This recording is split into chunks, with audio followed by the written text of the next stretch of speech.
¿Qué tal? ¿Cómo andan? Bienvenidos a una nueva edición de Mesa Redonda Debate, como siempre por TDC de Afirmat para todo el sur de la provincia de Santa Fe.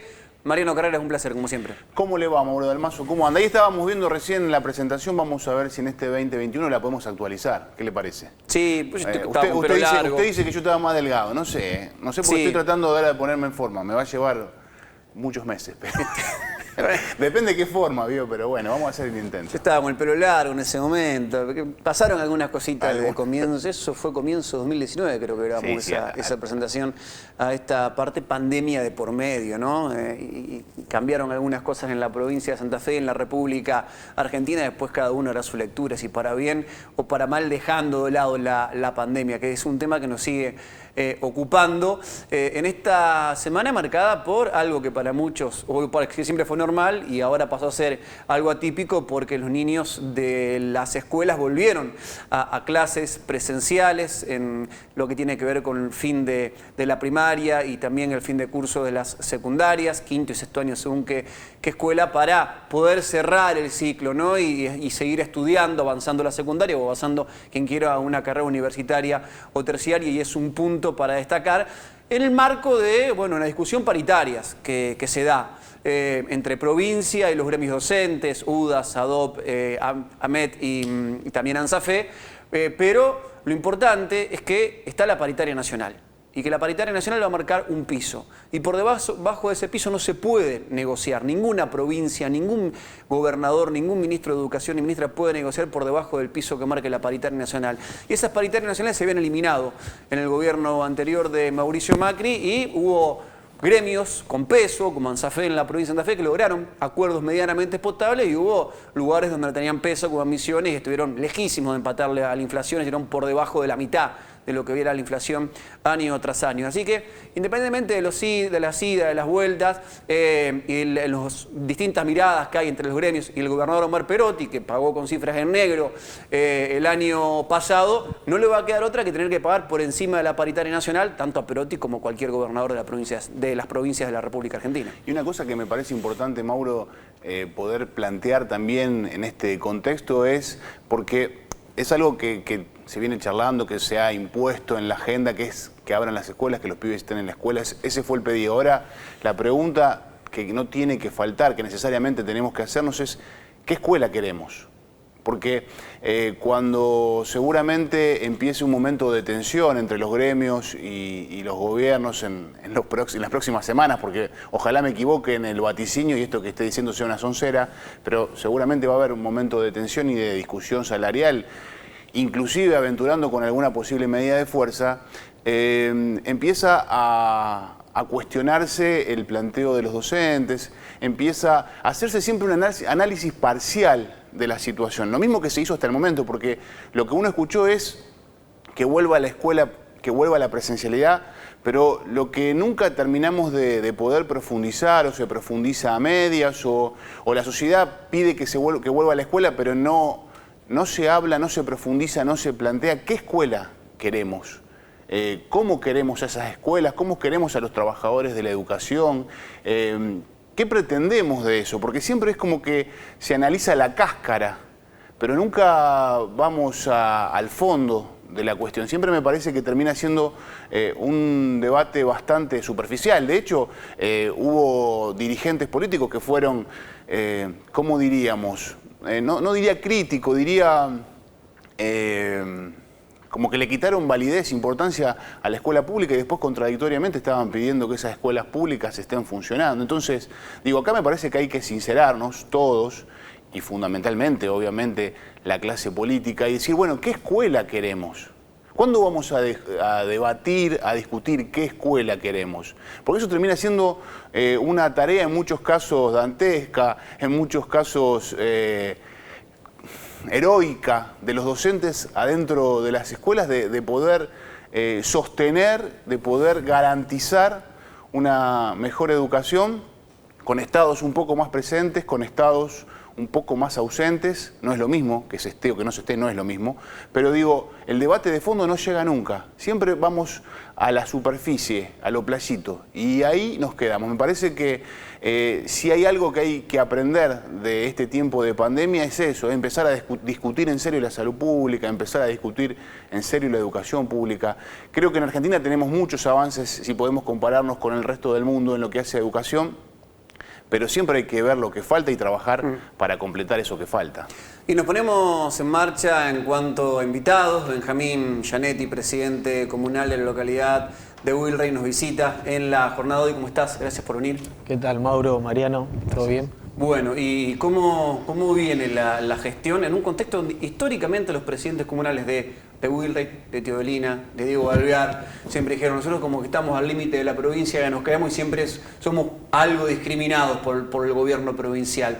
¿Eso se sigue palpando? Bueno, tu viejo estuvo al frente de la comuna de bastante tiempo, digo, ¿se palpa eso, se percibe? Sí, somos comunidades limítrofes con la problemática que ello implica, que es mucho mayor a una localidad que no esté en el límite de provincia, sobre todo en una pandemia, con los controles que tuvimos que hacer en su momento, coordinar también acciones a nosotros nos toca con la Municipalidad de Colón, que es provincia de Buenos Aires, claro, con otra reglamentación, así que la verdad que fue un año muy complejo desde todo el punto de vista.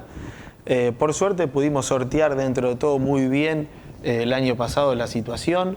Hoy prácticamente nosotros tenemos un caso activo de acuerdo a los informes oficiales, por eso nosotros somos promotores de ir camino hacia la normalidad, de ir hacia nuevas habilitaciones para aprovechar los espacios que tenemos de cierta tranquilidad en el marco de la situación epidemiológica para poder restringir un poco más y que sea efectivo esa restricción cuando vengan momentos más críticos. Nosotros no somos partidarios de tratar a toda la provincia por igual, porque en realidad tenemos situaciones distintas, no es lo mismo Wilray que Rosario, por ejemplo, entonces siempre tratamos de plantear esa situación para poder llevarlo de la mejor manera posible y creo que a pesar de en los momentos de mayores tensiones todos somos opinólogos y en el pueblo lógicamente se arman ciertos debates, sobre todo en las redes sociales, creo que al final del camino demostró que hemos manejado muy bien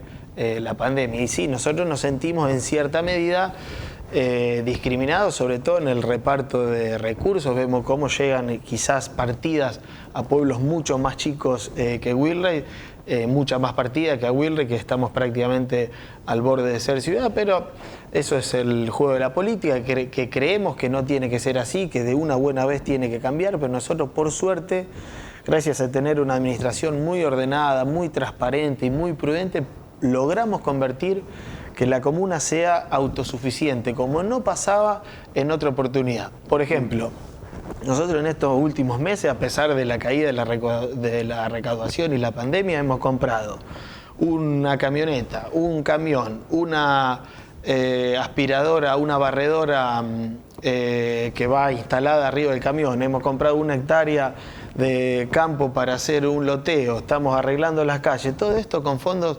exclusivamente comunales.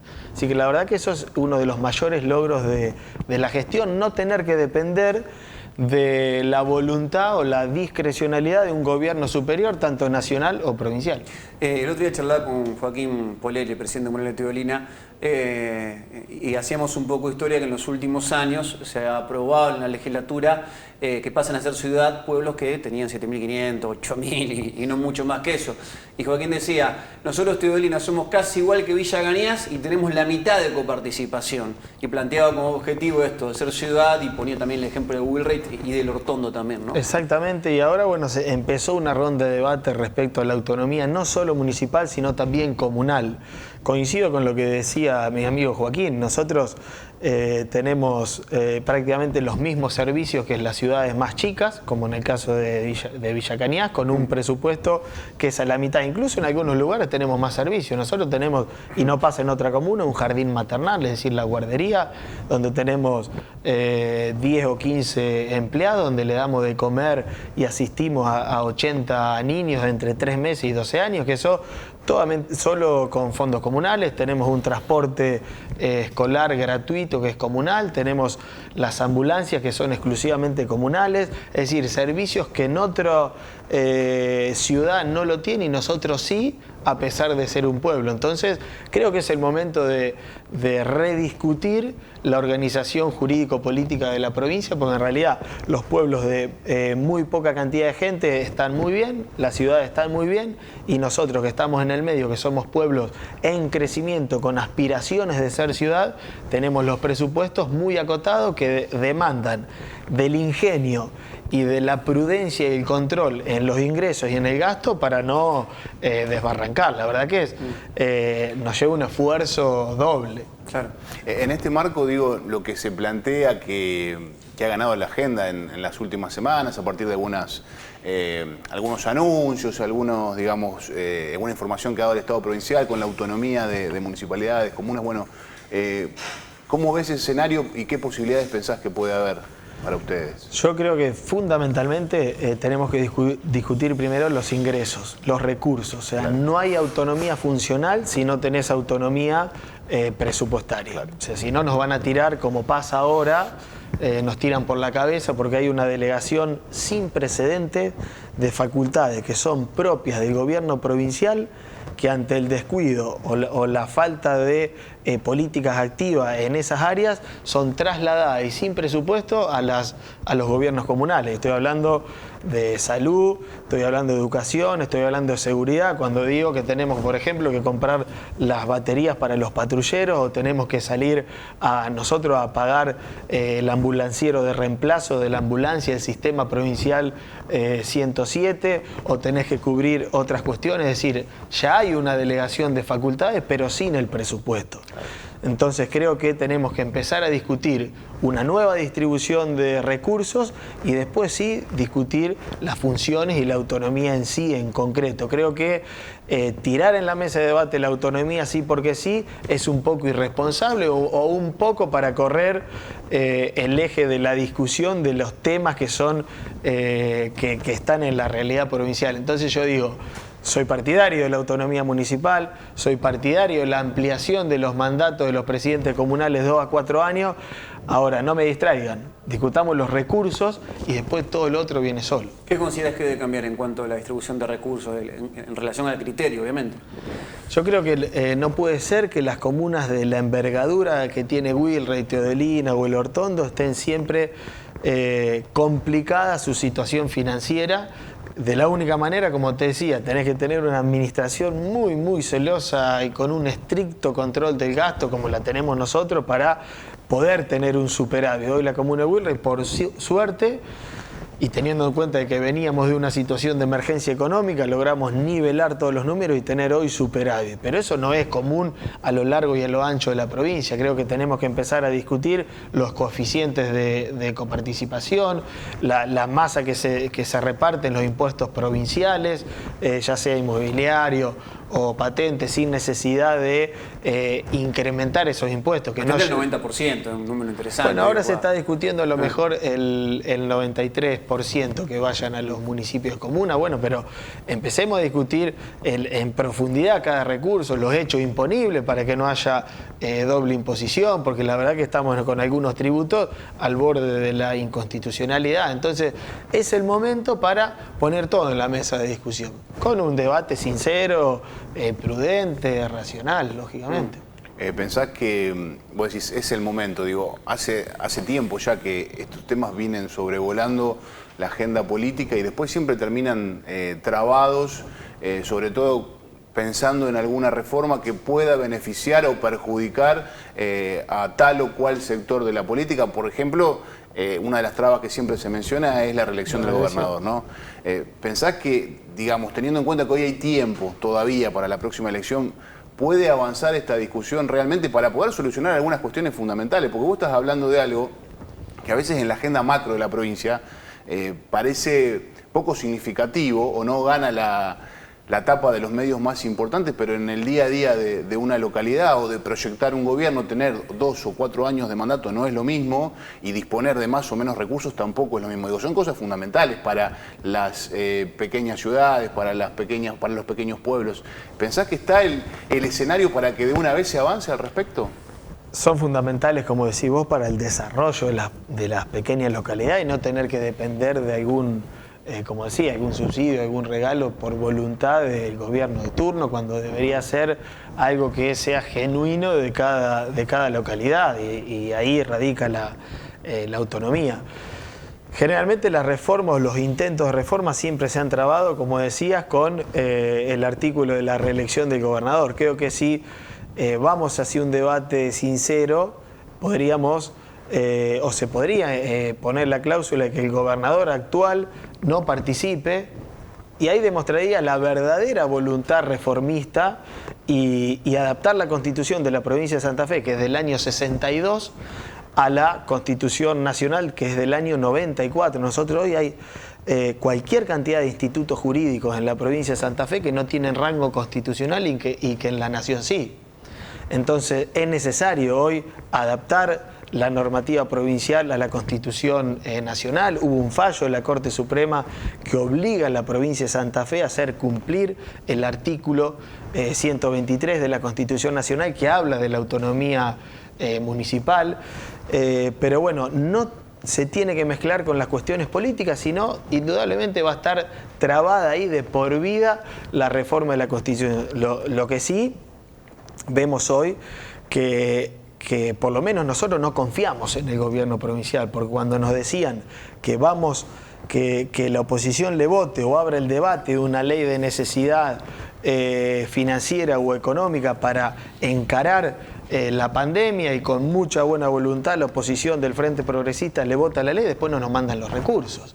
Hay 3.000 millones de pesos que se votó por ley de emergencia, y solamente se distribuyeron el 30% de los recursos, y me gustaría un detalle: esos 30%, ¿cuántos fueron a comunas del peronismo y cuántos fueron a comunas de la oposición? Entonces, con ese nivel de ventaja, entre comillas, ¿cómo nos vamos a sentar a un debate tan serio? Uno de los que planteaba Perotti de no discriminación, en el sentido de que sí, era que fueron más fondos para Venado Tuerto que para Rafaela, por ejemplo. ¿Sabés por qué fueron más fondos? Primero tendría que saber si es cierto o no, pero porque Venado Tuerto no tenía las rendiciones hechas del año 2014. No, de fondo COVID, no estoy hablando de horas menores. Hay otra batalla, otra guerra que hubo histórica. Yo te digo de fondos COVID, en el caso de Wilray, nosotros nos hicimos cargo de todo, de construir un centro de aislamiento, de sostener durante 6 meses el puesto de control de ingresos que nos salía 150, 200 mil pesos por mes, de comprar alcohol gel, de hacer los hisopados, como te decía, del reemplazo del ambulanciero. Es decir, nos hicimos cargo, tuvimos erogaciones y asistimos a 300 personas durante 2 meses con un plato de comida caliente. Nosotros invertimos en la pandemia cerca de 2 o 3 millones de pesos y recibimos de la provincia solamente 700.000 pesos. Entonces la verdad que eso da bronca. Si en el medio de una pandemia no se ocupa ni siquiera de la salud, ni siquiera de la asistencia social, cuando pase la pandemia, ¿de qué se van a ocupar? La verdad que nos preocupa, y mucho, porque hoy estaba hablando con la gente del Sanco, nos están debiendo los gastos por gastos extraordinarios del mes de septiembre, justo cuando fue el pico de la pandemia, en septiembre y en octubre. Entonces tenemos un Estado totalmente ausente, con una visión netamente de corte neoliberal, donde el Estado se tiene que ocupar de lo mínimo e indispensable, y del resto que se encargue el mercado. La verdad que lo vemos en todas las áreas de gobierno. De provincia estás hablando puntualmente. De provincia, sí, de provincia. La verdad que no me asombra en lo más mínimo, porque Perotti... Esperabas esto, digamos, esperaba esto, un hombre conservador, es Reutemann, es Menem, o sea, no es otra persona. Lo que sí me llamó mucho la atención, cómo hay sectores del justicialismo progresista que acompañan a este gobierno, que la verdad que es lo más conservador que se vio en la provincia, por lo menos desde la década del 90 hasta la fecha. ¿Y de la Nación qué mirada tenés? Bueno, la verdad es que se puede hacer un análisis muy sesgado o no muy abarcativo, porque justo asume y lo agarra una pandemia que lógicamente entiendo que ha modificado los planes o el programa de gobierno, ¿sí? soy muy crítico del manejo de la misma, cuando decía al comienzo de tratar a todos por igual. A nosotros nos tenían encerrados en marzo, abril, cuando no había ningún caso. Después, cuando la gente se tuvo que guardar, ya había perdido toda la fuerza que tenía el Estado para poder controlar.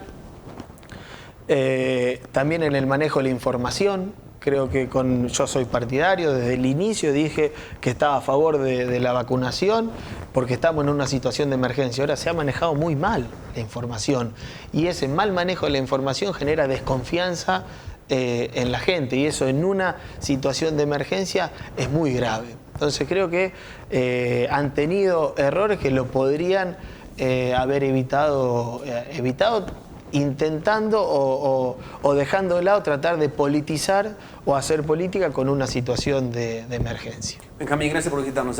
No, gracias a usted. Benjamín Gianetti, presidente comunal de Wilray, nos visitó en mesa redonda de debate. Hacemos una pausa comercial y seguimos con más.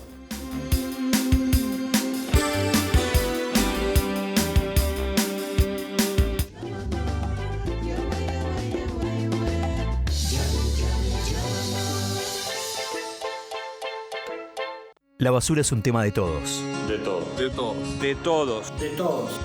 De todos. De todos. De todos. De todos. De todos. De todos. De todos. De todos. De todos. De todos. De todos. De todos. De todos. De todos. Sumate y separa tus residuos. Y sabes, separar nos une a la familia, a los vecinos, en cada barrio. Y donde había uno, ahora hay 3, que se multiplican por miles. Junto a vos hay otras personas. Y entre todos, lo hacemos posible. Un futuro mejor. Una ciudad más limpia, más sustentable, más feliz. Por eso, separa tus residuos. Unidos, siempre podemos más. Yo me sumo. Yo me sumo. Yo me sumo. Nosotros nos sumamos. Yo me sumo. Yo me sumo. Yo me sumo. Yo me sumo. Yo me sumo. Si separó, no es basura. Yo me sumo. Municipalidad de Firmat. Intendente Leonel Maximino.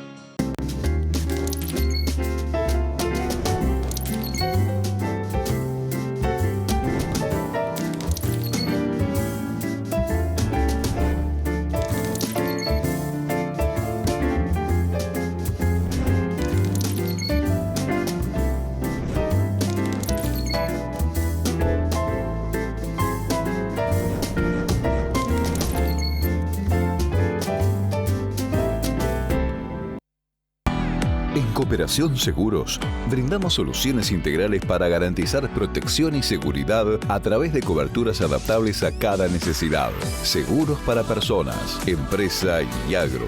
Más información en www.cooperacionseguros.com.ar. Superintendencia de Seguros de la Nación. Número de inscripción 0190. Doctor Jorge Guareschi, médico psiquiatra, psicoterapeuta, especialista en psicoterapias breves. Atiende en Firmat, en el Sanatorio Firmat y en Clínica del Pilar. En El Hortondo, Rosario, Venado Tuerto, Carreras, Alcorta. Turnos al teléfono 3465-652920. Y en YouTube, del Dr. Jorge Guareschi, Herramientas para Vivir. www.herramientasparavivir.com. Llegó Billetera Santa Fe. Todos los beneficios que necesitas para tus compras y tus ventas a un clic a través de la app Plus Pagos. Con Billetera Santa Fe tenés reintegros en saldo virtual de un 20% en artículos de electro y del 30% en alimentos, indumentaria, juguetería, bares, farmacias y turismo. Nos enfocamos en los productos santafesinos para incentivar la producción local y el trabajo de nuestra gente. Billetera Santa Fe. Santa Fe de pie. Soy Walter Fernández. Entró Walter Fernández, está. Tuve la suerte de vivir y respirar el fútbol en carne propia. Los goles, las emociones, la pasión. Te invito a vivirlo como si estuvieras en la cancha. ¡Qué pedazo de gol, mamita mía! Sintiendo el olor a pasto, con la emoción de ver salir a tu equipo del túnel. Hay una sola manera de sentirlo tan real. El pack fútbol de Pampacom te va a poner en ese lugar. porque Pampacón es pasión y es para vos.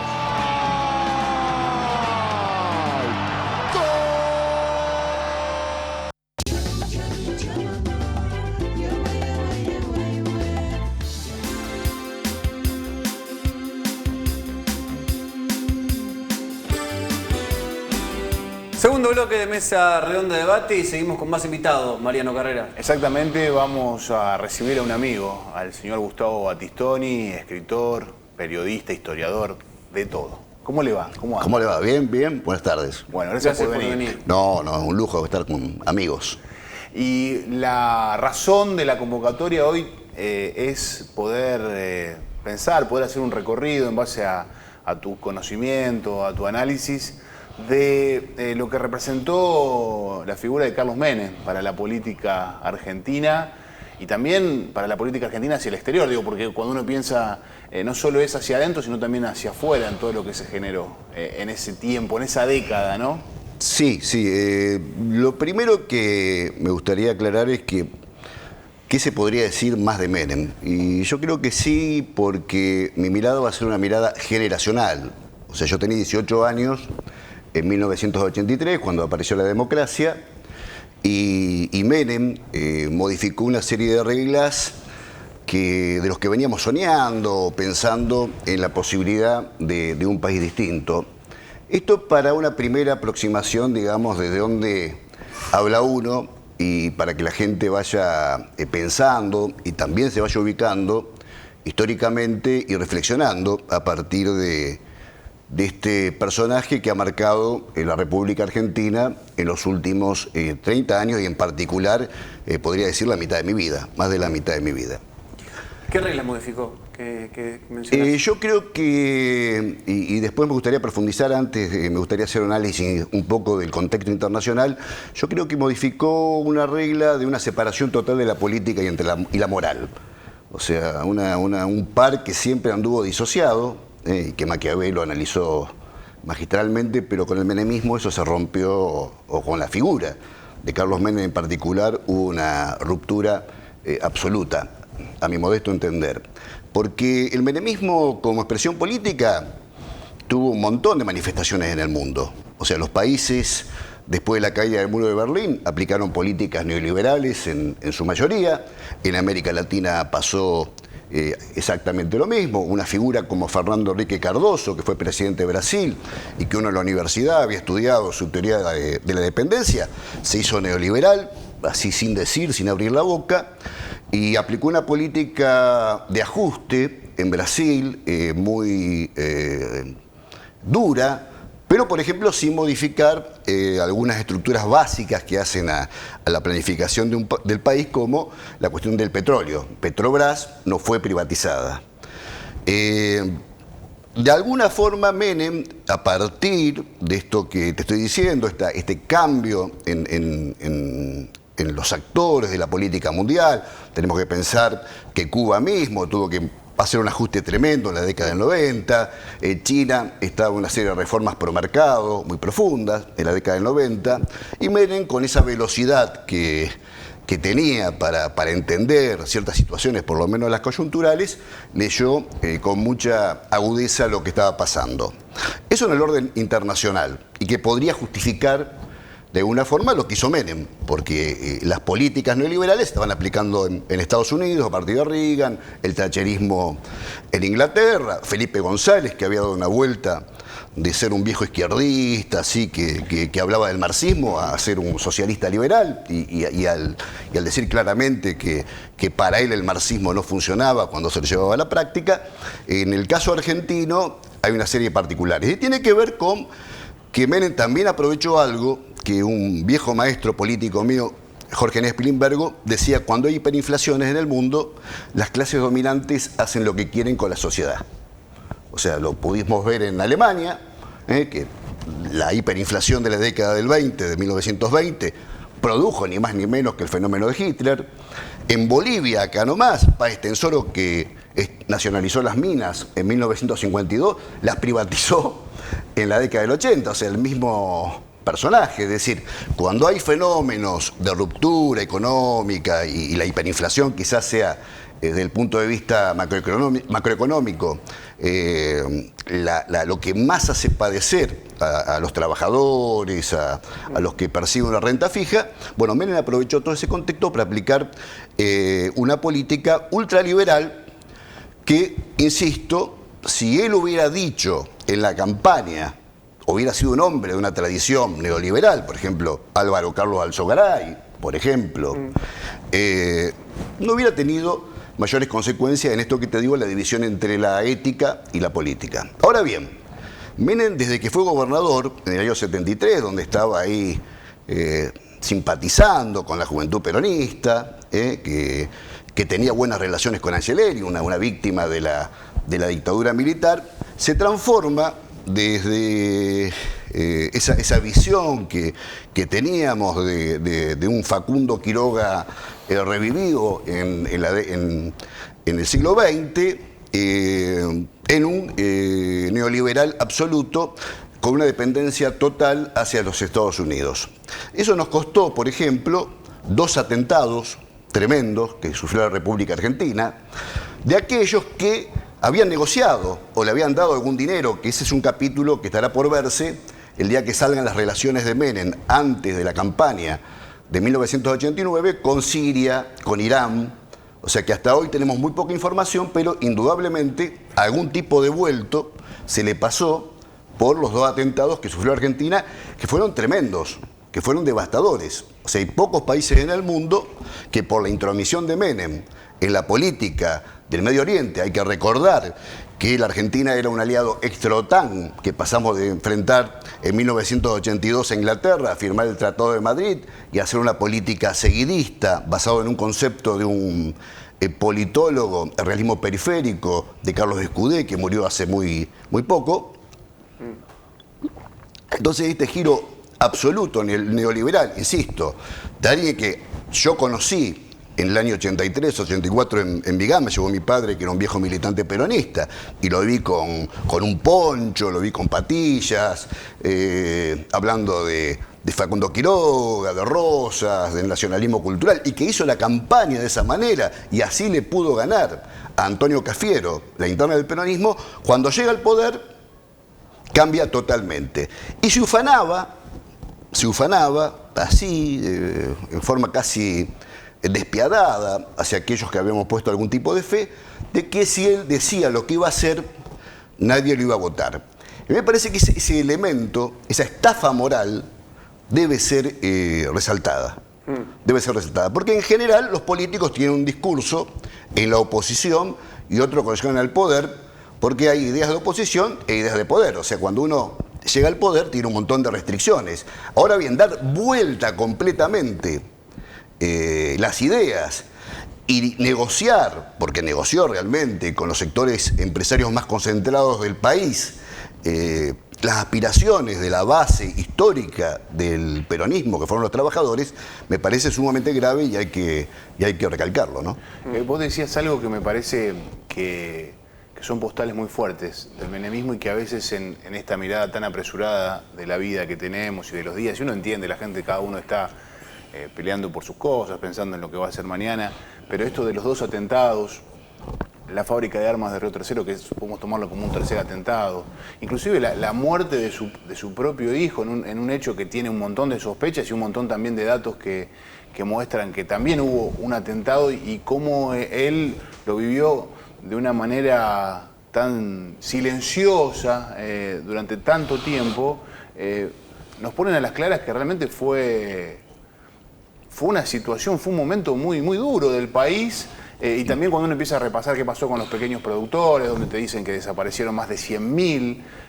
Hay un montón de cosas de ese momento, donde algunos también plantean que la política económica de Carlos Menem vino a cerrar, si se quiere, lo que había iniciado en su momento la dictadura militar, ¿no? Sí, bueno, hay que contextualizar esto de Río Tercero. La Argentina, por mandato de Estados Unidos, hay que decir claramente, y por el seguidismo de la política de Carlos Menem hacia los Estados Unidos, le vendió armas a Croacia en medio de la guerra que estaba esa zona, acá el amigo con Serbia puntualmente. Dalmas, con Serbia puntualmente. Lo adoran a Menem en Croacia.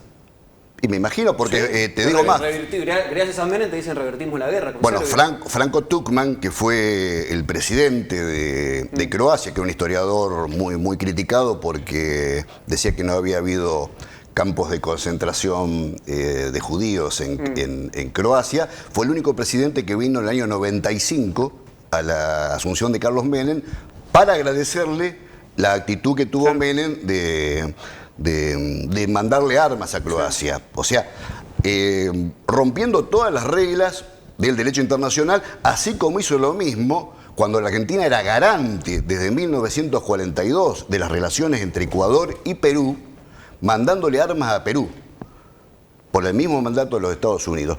Todo este tipo de cosas no deben ser soslayadas. O sea, entendemos que ganó 2 veces las elecciones, que la gente lo votó, que incluso ganó en una primera vuelta en 2003, pero indudablemente nosotros tenemos que remarcar que si queremos recuperar de alguna forma la Argentina desde el punto de vista axiológico, valorativo, debemos mirar cuáles conductas de los políticos, y en este caso estamos hablando de Menem, pero puedo hablar de un montón de personas más, no debemos repetir para que las generaciones futuras tengan un país mejor. Y me parece que Carlos Menem fue un fraude desde el punto de vista moral. Y eso hay que remarcarlo.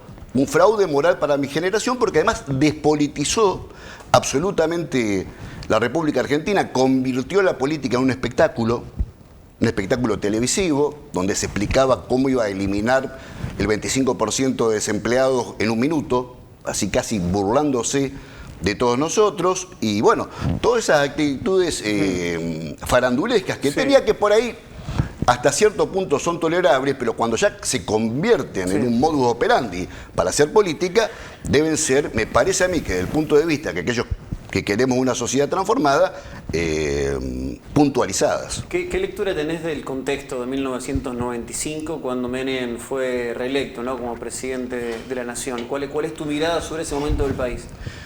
La mirada mía es que estábamos prisioneros de una política económica que sirvió, insisto, para parar la inflación, porque la convertibilidad indudablemente tuvo un efecto positivo. Hay que ver también que hubo 10 años de estabilidad de precios en un país que siempre anduvo a los tumbos desde el punto de vista del alza de precios.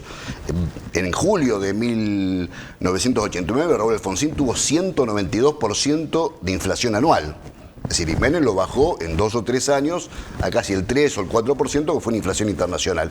Y después, en la aparición del crédito, hubo algún crédito hipotecario y el consumismo masivo que permitió esa orgía que fueron las privatizaciones, un monto realmente notable, y los préstamos permanentes que recibía la Argentina para mantener la convertibilidad de orden de 10.000 millones de dólares por año, que terminaron siendo una bomba de tiempo para el gobierno de Fernando de la Rúa, ¿no? Es algo así, digo, para que se entienda lo que vamos, digo, porque mucha gente por ahí desde la experiencia... Perdóname. Y otro elemento también es que también la clase política, por presión internacional, porque realmente estaba de acuerdo, porque cuando se presenta Bordón Álvarez en la Fórmula del 95 y el mismo de la Rúa, no querían salir de ninguna manera de la convertibilidad. Es decir, habían creado una cultura económica y sobre todo política que fue una trampa para todos. Eso es lo que decía, perdón, Gustavo, pero digo...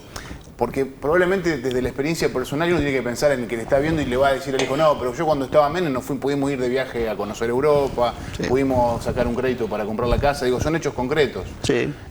Y por ahí nos escucha a nosotros hacer algunos planteos y se pregunta, bueno, que estamos viendo 2 países distintos. No, estamos viendo el mismo país, pero esto es como que si vos te vas, es decir, me voy 2 meses de vacaciones y me quemo todos los ahorros en las vacaciones la paso bárbaro, estoy en un hotel 5 estrellas, donde estoy nivelado con todo el mundo, pero después cuando vuelvo a mi casa no me queda más nada, digamos. Es una cuestión así, digo, para que se pueda comprender un poco. Es un fenómeno tan simple pensar que no podía haber una paridad de un peso con un dólar, porque la productividad de la economía norteamericana era 6 o 7 veces superior a la Argentina. Estábamos viviendo una ficción.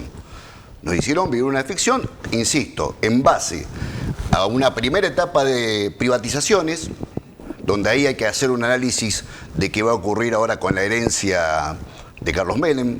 Ahí vamos a poder hacer una evaluación más fina del personaje, porque indudablemente va a haber una guerra entre Boloco y la familia Yoma, Zulema Yoma y su hija, la hija de Carlos Menem, y ahí vamos a ver muchas cosas más, porque esta película de Menem no terminó con su fallecimiento, ¿no? Porque hay que recordar que él se casó con una persona, no sé si estoy saliendo, 35 años menor, en base a un acuerdo para demostrarle a la sociedad de que lo nombre viril, fuerte, esas cosas que hacen los grupos de relaciones públicas o los investigadores de mercado que se dedican a la política y nos quieren vender un producto, como nos venden el jabón, nos venden un candidato. Le sugirieron a Menem que consiguiera una compañera mucho más joven, en el caso de Boloco, que había sido Miss Universo, y además era una pinochetista, y debe seguir siendo, convencida. Bueno, se llegó a un acuerdo, y eso va a traer también consecuencias para la familia, la antigua familia de Carlos Menem, ¿no? Gustavo, un placer como siempre. No, gracias. Seguro que da para más. No, siempre da para más. Sí, da para más porque, insisto, el menemismo realmente, más que una política económica, fue una cultura. Me parece a mí que además atravesó a muchos partidos políticos, porque el Pacto de Olivos, que muchas veces se muestra del lado del alfonsinismo como un intento de parar a Menem, no hizo más que potenciarlo para que termine de hacer daño en la sociedad argentina, ¿no? Gracias, hasta cualquier momento. Gustavo Battistoni nos visitó en Mesa Redonda de Debate. Tenemos una pausa comercial y seguimos con el diputado provincial Gabriel Real.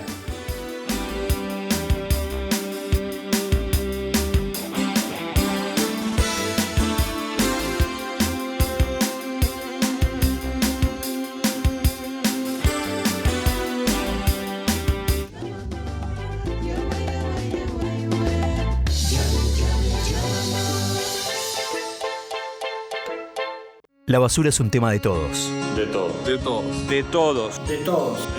De todos. De todos. De todos. De todos. De todos. De todos. De todos. De todos. De todos. De todos. De todos. De todos. De todos. De todos. Sumate y separa tus residuos. Y sabes, separar nos une a la familia, a los vecinos, en cada barrio. Y donde había uno, ahora hay tres, que se multiplican por miles. Junto a vos hay otras personas. Y entre todos, lo hacemos posible. Un futuro mejor. Una ciudad más limpia, más sustentable, más feliz. Por eso, separa tus residuos. Unidos, siempre podemos más.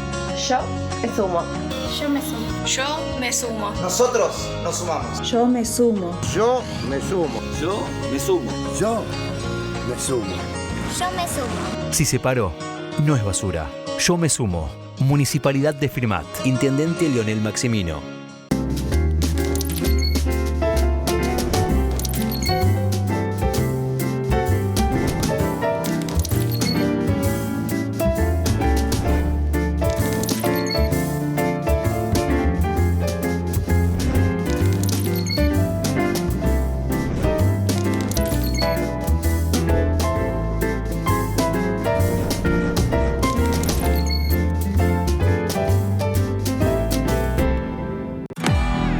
Cooperación Seguros, brindamos soluciones integrales para garantizar protección y seguridad a través de coberturas adaptables a cada necesidad. Seguros para personas, empresa y agro. Más información en www.cooperacionseguros.com.ar. Superintendencia de Seguros de la Nación. Número de inscripción 0190. Doctor Jorge Guareschi, médico psiquiatra, psicoterapeuta, especialista en psicoterapias breves. Atiende en Firmat, en el Sanatorio Firmat y en Clínica del Pilar.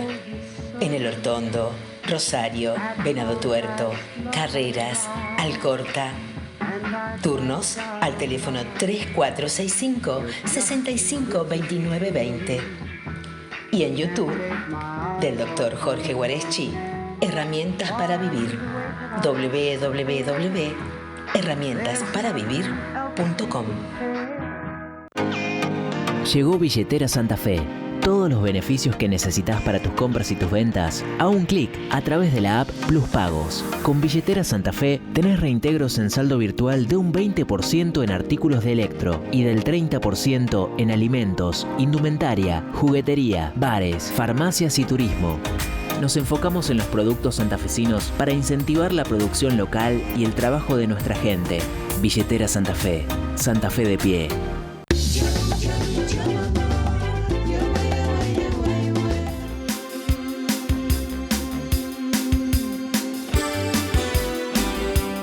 Un habitué de este estudio nos visita, el diputado provincial Gabriel Real. ¿Cómo andamos? Bien, muy bien. ¿Cómo andan? Bien, bien. ¿Te gusta discutir las notas picantes a vos? ¿Fue el político que te gusta, tranquila, que le den la pregunta? Mira, me gusta sumar, siempre plantear algo propositivo. Y bueno, y por supuesto, si lo podemos hacer picante para el que está del otro lado no se aburra, por lo menos. Y siempre, como te decía, con un mensaje propositivo, porque la gente está cansada de escuchar, primero de escuchar mentiras de los dirigentes políticos. Y segundo, digamos, la crítica. Hace algunos años a lo mejor uno construía y hacía política de esa manera. Hoy estoy más preocupado que alguien que está escuchando se lleve algo positivo, una idea positiva, máxime en los momentos que estamos viviendo todos los argentinos, que está viendo el mundo y que estamos viendo todos los argentinos, ¿no? Así que encima escuchar ¿Cuáles son las mentiras de estos últimos tiempos? Luego decir, la gente está cansada de yo creo que el análisis de la situación política, económica, cuando vos lo tenés enmarcado en una situación de pandemia con todas las cuestiones, hay que analizarlo con un poquito de grandeza. O sea, por supuesto que hay errores del que está gobernando, por supuesto que vos podés tener diferencia en algunas cuestiones, pero se llegan a algunos extremos. O sea, acá vos sabés que soy un contra de lo que significa la grieta, los extremos, y hay ejemplos claros donde realmente, o sea, no nos olvidemos que una dirigente política que quiere ser, ahora dice que se había retirado, que es Carrillo, y ahora va a ser candidata, dice, a gobernadora, acaba de mandar a su diputada, la diputada Caña, a hacer una denuncia penal por envenenamiento por el tema de la vacuna Sputnik. Entonces, o sea, vos decís, ¿cuáles son los límites? Con tal de hacer política, yo cabalgo en la línea dura. Hay dirigentes políticos que tenían una actitud, si se quiere, progresista, que ahora tienen una actitud combativa, todo por posicionarse de una manera. La verdad que... por donde conviene, digamos, posicionarse, donde le sugieren una encuestadora, un grupo, tenés que hacer esto ahora. Pero vos sabés cómo es, o sea, vos tenés un candidato, el candidato dice, bueno, ¿cuáles son los temas? 6 temas, tenés que hablar de esto, tenés que decir esto, y se coachean, coachear a un entrenador, digo, por la duda, para el que no... Sí, o sea, le dicen, un entrenador que le tiene que decir. Vos tenés que decir tal cosa y demás. Hoy, si vos vas a un análisis... ¿Te llama la atención esto que ya hay presidentes comunales, intendentes de acá nomás, de la región, como dicen vecinos nuestros, digamos, que están coacheados, entrenados para repetir permanentemente un discurso, candidato a concejales? Sí, hay, por supuesto, viste que hay una necesidad evidente de todo aquel que tiene que exponerse a una cámara, a un reportaje y demás, de tener mínimamente cuestiones planteadas para dar un mensaje. Pero vos sos otra escuela, digo, no te vas, conviene hablar en contra del aborto, conviene decir que dirá tal cosa. Pero aparte te estoy diciendo precisamente lo contrario, o sea, yo no voy a cambiar mis convicciones o lo que yo creo y demás, por más que... O sea, para darte un ejemplo claro, acá se ha... Casi te acercaba una frase de Néstor Kirchner ahí, cuando no voy a cambiar mis convicciones, digo, en la puerta de la Casa Gris. Bueno, no, hay otro ejemplo que a lo mejor podemos citar, pero te quiero decir, o sea, acá estuvo de moda, y lo sabe Mariano porque no me ha hablado muchas veces, estuvo de moda o está de moda la línea dura, digamos, la línea Bullrich y demás, y como yo creo que eso es parte de tener esa actitud. No estoy de acuerdo con el garantismo exacerbado y decir que es culpa de la sociedad que alguien delinca, pero sí creo que las soluciones pasan por otros caminos. Entonces está de moda y políticamente se supone que si vos planteás mano dura y demás, eso te acumula positivamente. Y yo, por más que eso me pueda acumular, estoy convencido que los caminos, el camino para solucionar alguna vez esos problemas, en la Argentina a lo mejor va a demorar mucho más porque somos un país en vía de desarrollo, en definitiva. Los caminos son otros, o sea, los caminos pasan por la igualdad. Si vos no solucionás mínimamente el problema de la igualdad de oportunidades para la gente, la verdad que plantear, esto me hace acordar, te voy a dar un ejemplo claro. me hace acordar cuando algunos intendentes en la época del proceso tapaban las villas con la autopista. Es lo mismo. Cacciatore, que es lo mismo. O sea, vos tapá la basura, la tapá y decís, no, esta es la solución. Y alguna señora gorda por decir yo soy gordo, de Barrio Norte, sí, como se dice históricamente. Le puede gustar que eso sea así, pero ese no es. La solución no pasa por ahí. La solución tiene que ver con consecuencias más profundas. Si querés llevarlo al mundo. Yo cuando tenía 8 o 9 años leí un libro que no me acuerdo si era de Wilson, no me acuerdo de quién era el libro, que se llamaba, una novela que se llamaba Maleville, y que te planteaba que en un futuro, en el 2040, la gente iba a vivir en lugares cerrados, protegidos, llamarle barrios privados hoy, si querés, y afuera iban a estar los mutantes. Bueno, yo te estoy diciendo algo que es evidente. Plantearlo a la Argentina, plantearlo al mundo y demás. Si el mundo no soluciona el problema de la integración de los 5.000 o 3.500 o 4.000 desclasados que tiene el mundo, esto no es inviable la solución. La solución es contener. Y lo mismo pasa para aquella persona, aquel chico que no tiene un futuro, que no tiene un estudio y demás. Y esto no estoy lejísimo de tener un concepto, digamos, de izquierda, socialista, que hay que repartir el dinero. No, yo creo que los poderosos tienen que implementar soluciones que vayan al fondo de los problemas y no la cosmética de arreglar diciendo mano dura, metemos preso a todos y demás. Ahí les explican, perdón Mariano, con el tema de mano dura. ¿Qué lectura haces de lo que pasó en el Senado con Armando Traferri? Porque es común escuchar a muchos senadores hablar de mano dura, que no entren por una puerta y salgan por la otra, y terminaron bancando a Armando Traferri para que no lo investiguen. No para que pierda los fueros como a nivel nacional, porque la provincia de Santa Fe tiene una característica única, es que no se puede investigar directamente a una persona y convocarlo a una indagatoria imputativa. Muy lejos de la posición que tomó el Senado, independientemente del análisis si los fiscales tenían elementos o no, o sea, porque acá pareciera que los senadores tenían que juzgar. Está acusado de juego clandestino, perdón, Armando Traferri. Sí, es una historia donde ha involucrado gente de la zona, bueno, que todos conocemos y demás. En este caso los legisladores lo que tendrían que asegurar es lo que está en la Constitución, que todos somos iguales ante la ley.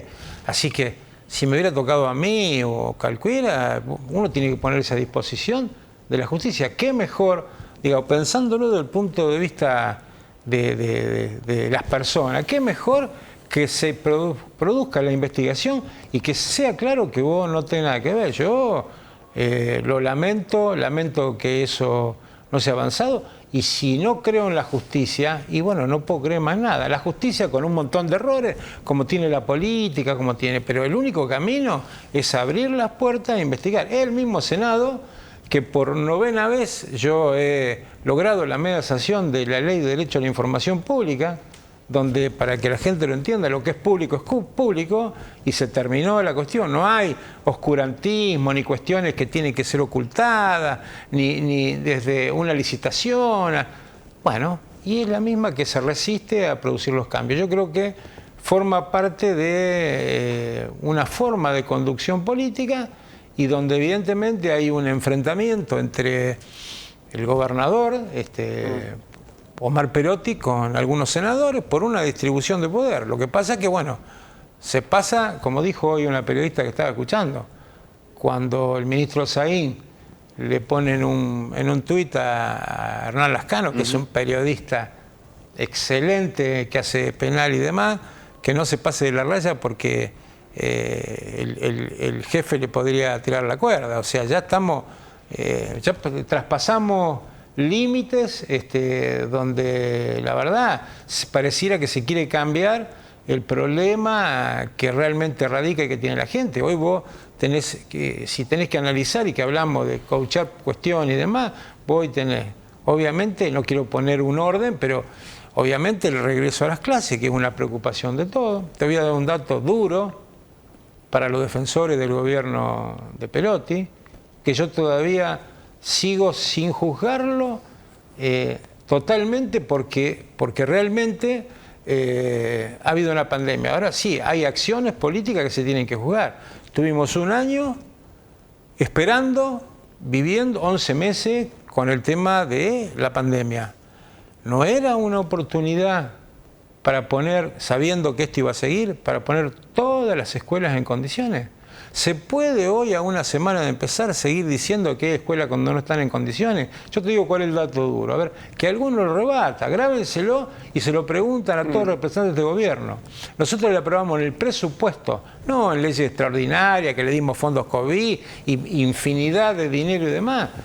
Dos datos duros. El primero, que el gobierno tiene más de 60.000 millones en plazo fijo. Y hoy sabemos que no están arregladas las políticas salariales en el tema salud y en el tema educación. Y el otro dato, que es durísimo, pinta de cuerpo entero una vocación política, o cómo está gobernando o cómo va a gobernar. De los 3.000 millones que tenía en el presupuesto del año 2020 para infraestructura escolar, arreglar las escuelas, ponerlas en condiciones, prepararse para esta nueva realidad que va a ser en parte presencial y en parte de otras formas, ejecutó 300. ¿Y por qué pensás que pasó eso? Bueno, la verdad, por un lado, evidentemente a este gobierno le gusta hacer caja, por un lado. Por otro lado, no sé, fue... En materia de salud fue exactamente lo mismo. O sea, nosotros en materia de salud estuvimos en un punto límite, y todos lo sabemos, y mi preocupación era, que yo nunca lo transmití para afuera y demás, y con Mariano alguna vez lo hablamos, no abochornar más a la gente lo que estaba pasando, pero digamos, lo que tendría que haber estado en tiempo y forma para tener un mejor servicio no estuvo. Y en educación, te lo digo, o sea, que hoy me digan que en algún lugar no va a poder empezar las clases porque hay que todavía hacer algunas cuestiones, después de 11 meses y con el dinero para ejecutarlo. Yo no voy a juzgar que no, pero el que tiene que jugar es el papá que tiene sus chicos en la escuela, los docentes, los empleados públicos de la provincia de Santa Fe, en dos cuestiones tan importantes como son la salud y la educación. Antes hablábamos del tema de la Cámara de Senadores, de lo que pasó allí. Yo recuerdo que una de las primeras personas que escuché hablar de la necesidad de tener una única Cámara en la provincia de Santa Fe fue a vos, digamos, hace ya muchísimos años, cuando se pensaba, bueno, hasta qué Santa Fe se quería construir, cómo, digamos, vos, alguien que, digamos, planteabas eso con la incomodidad que eso plantea, porque hay muchos intereses creados y mucho poder construido, como estamos viendo en estos últimos meses en relación a la Cámara de Senadores, donde la justicia está pidiendo investigar a un senador, está poniendo pruebas y sus pares dicen que no hay que investigarlo. Entonces ahí vemos, digamos, la dificultad en la cual estamos inmersos, mientras describís un mundo donde cada vez más gente se queda afuera. Digamos, vemos un poder estanco que sigue cuidando sus propios intereses. En ese marco se empieza a querer una vez más, digo, porque hay historias que uno parece que ya las vio 55.000 veces, y eso que uno no hace tanto que está en esto, pero ya la vio varias veces, el tema de la autonomía municipal, de ver si los municipios y comunas pueden empezar a definir algunas cuestiones. ¿Qué mirada tenés al respecto y cómo pensás que debería darse un avance serio sobre ese tema? Bueno, dos cuestiones que son fundamentales. O sea, yo primero, una posición histórica de mi partido, segundo, el mundo, este tema de las dos cámaras puede funcionar, de dos contrapesos, digamos, puede funcionar precisamente en el orden nacional. Cambió un poco con la incorporación de la reforma del 94 con más senadores. O sea, yo creo que ahí puede tener un sentido, porque en este caso los senadores representan a las provincias, una cuestión regional. Acá los departamentos ya no tienen ni siquiera el sentido de lo último que eran organismos policiales, ni siquiera eso. Entonces no tiene ninguna razón de ser. No tiene... nosotros planteamos que haya una sola Cámara con la misma cantidad de legisladores, diputados y senadores, y que se elija por sistema DON. Eso creemos que es la representatividad que se debe dar, y el mundo, yo no sé ya llamarlo moderno, civilizado, se organiza así.